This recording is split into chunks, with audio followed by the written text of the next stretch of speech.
merci.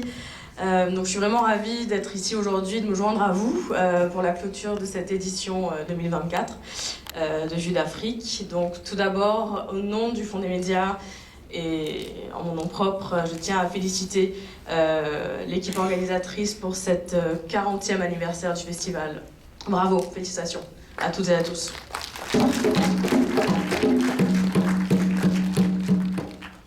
Les ponts culturels entre le vaste continent africain et le Canada sont très importants et il faut continuer à les bâtir, il faut continuer à les soigner. Nous avons encore beaucoup à apprendre les uns des autres.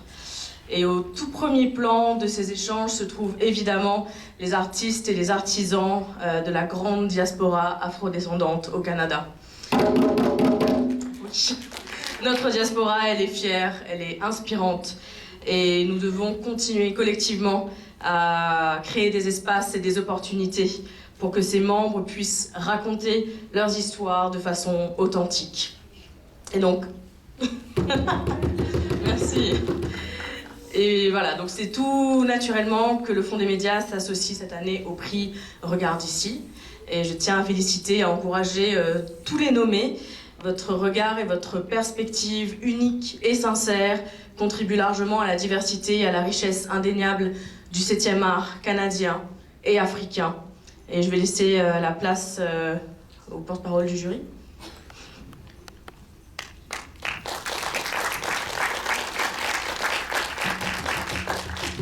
Le Fonds des médias du Canada qui a fait d'ailleurs une présentation très intéressante au cours d'un atelier pendant le festival. Merci. Merci.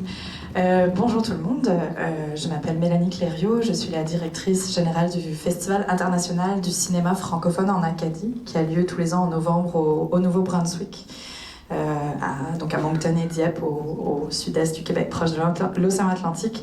Et c'était vraiment un plaisir pour moi d'être sur le jury Regarde ici cette année, avec Destiny qui est là avec moi, et Camille Enara Piron qui ne pouvait pas malheureusement se déplacer, mais c'était vraiment un plaisir. Pour commencer, encore une fois, merci à l'équipe de Vue d'Afrique, surtout pour cette invitation. C'est un partenariat qu'on essaye de développer, qu'on a commencé. On a eu vraiment le plaisir de se faire approcher pour voir justement comment est-ce qu'on peut avoir plus de contenu canadien qui est porté par la diversité, arrêter que ce soit toujours les mêmes personnes qui présentent leurs histoires, mais voir comment est-ce qu'on fait pour avoir une pluralité des voix qui s'expriment. Donc on est vraiment très contents d'être là. Puis encore une fois, merci à Vue d'Afrique.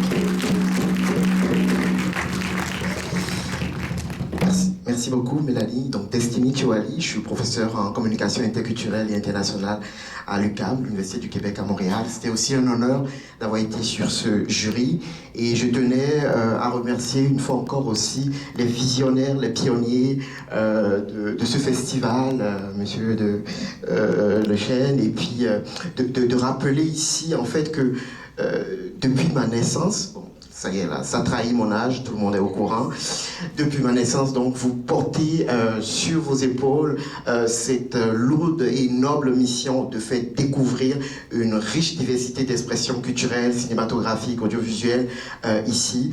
Et on ne peut que vous souhaiter longévité à ce festival.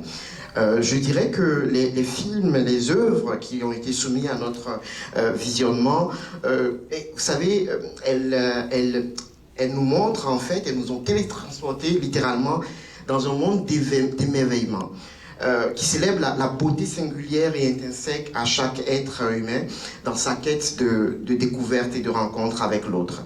C'est des œuvres qui mettent en lumière de riches expériences de transculturation et d'intégration et d'appréciation culturelle.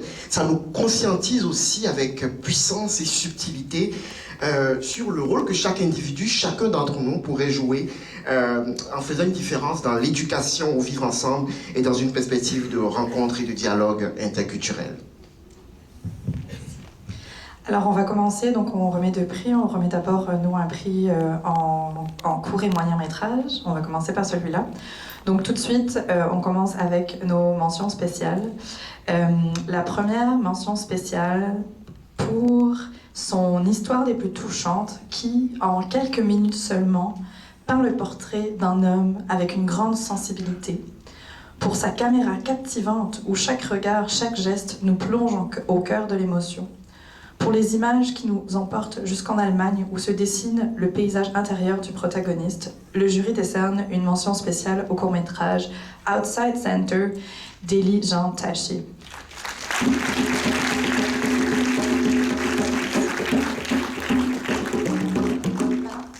Il n'est pas là, malheureusement, donc je suis sûre que l'équipe du festival pourra lui transmettre.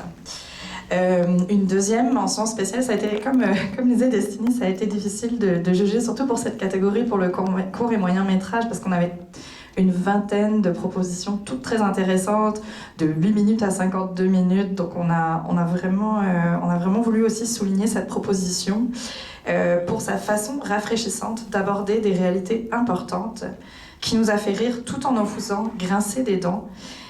Pour son exécution impeccable visuellement, on remet une deuxième mention spéciale à Revenge of the Black Best Friend de Yann Keteku, Jérôme Cohen et Tyrone Tommy. Ils sont pas là non plus. On espère que les autres vont être là quand même. Alors je te passe la passe pour le prix, pour le court et moyen métrage. Alors donc pour le prix pour le court et moyen métrage, j'aimerais rappeler ici que l'œuvre primée nous situe dans un monde actuellement sous tension, marqué par des manifestations d'hostilité, par la montée de l'intolérance et le manque de bienveillance dans le regard que nous portons envers nous-mêmes et envers les autres.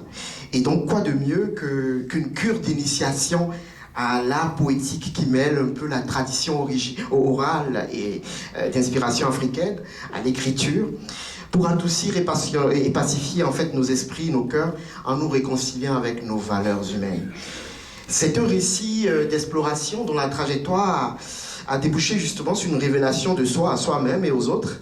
Et c'est un agréable et fructueux croisement de regards, une sorte de thérapie collective individuelle, pacifiste, régénératrice, qui s'appuie sur une bonne dose de courage, de gratitude, de tolérance, de solidarité et de générosité. C'est aussi, et je termine là-dessus, c'est une humble invitation à se laisser définir par l'autre, porteur de cultures et d'identités différentes, et à aller à sa rencontre en essayant de faire voir le moi qui est dans l'autre.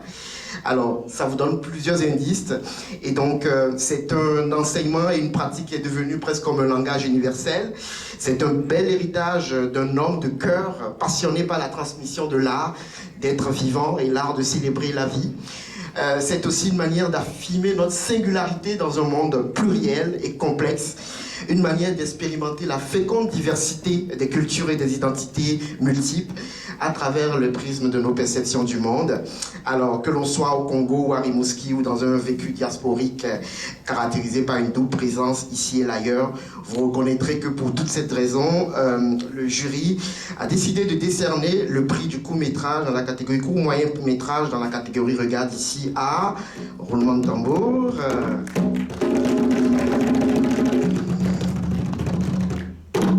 Kassaleo de Menguissa Assi, une coproduction donc Congo, Belgique, Canada. Voilà, ils sont pas là.